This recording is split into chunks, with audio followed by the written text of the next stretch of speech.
you can see how close China really is. And I guess you're directly up into the South China Sea, which is the sort of area of potential conflict, right? But it's certainly an area that we think very deeply about.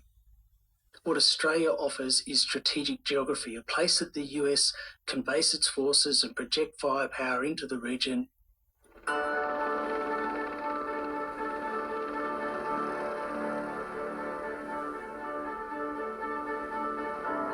If the US ever goes to war with China, Australia will have little choice but to support our long-time ally. 2 months ago, the world got a taste of how that war might be fought.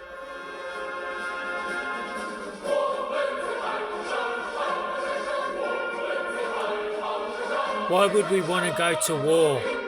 There's no winners in war. They get us, we get them, and no one wins. And as soon as they use nuclear bombs, we all die.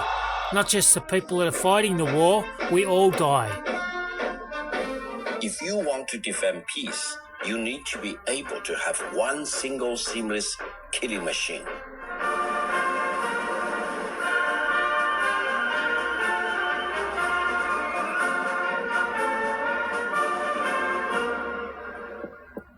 Is this the hypersonic? This is a hypersonic missile. We're seeing a huge That's the military stuff build-up in that will China kill us all. and the use of those military capabilities to bully areas in the region. Seeing a range of nuclear missiles on display. We are entering a period where conflict is increasingly likely, potentially conflict over Taiwan, but there are other flashpoints in our region. And what that means for Australia is, for the first time since World War II, Australia is potentially targeted, in fact likely targeted in the event of a conflict. I think anyone who's been watching the... Jennifer Parker is a former operations director for coalition forces in the Middle East. She tells us this is the first time we've seen China's new arsenal of hypersonic missiles. This is a road mobile hypersonic missile. If one was placed in the South China Sea, it could probably just reach the tip of Australia.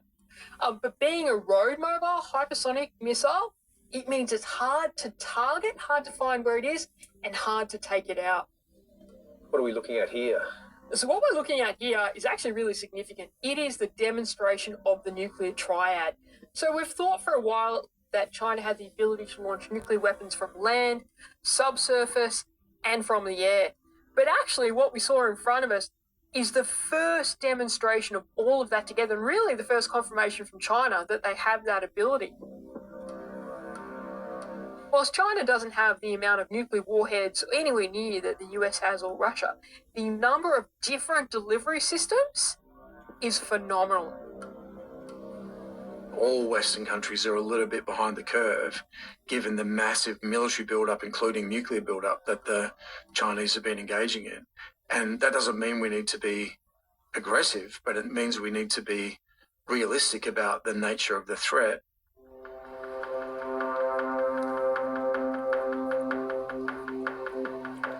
Happening at the same time as this global military build-up is a shadow race for raw materials. In this race, China is miles ahead, and it's not just because Beijing has greater mineral reserves. As we've discovered, Australia supplies China with one key commodity, vital for building hypersonic missiles, fighter jets, and nuclear-powered submarines.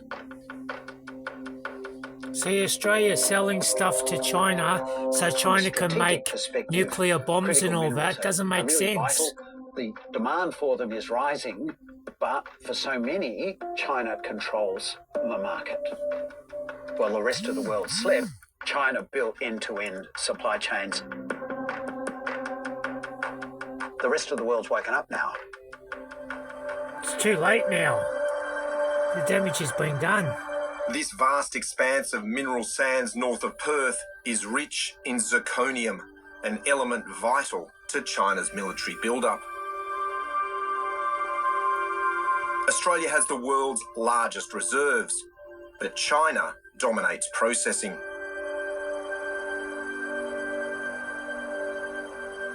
Well, we're in the middle of one of the world's largest fields for heavy mineral sands. we've come to meet Adjunct Professor Ian Satchwell, one of Australia's leading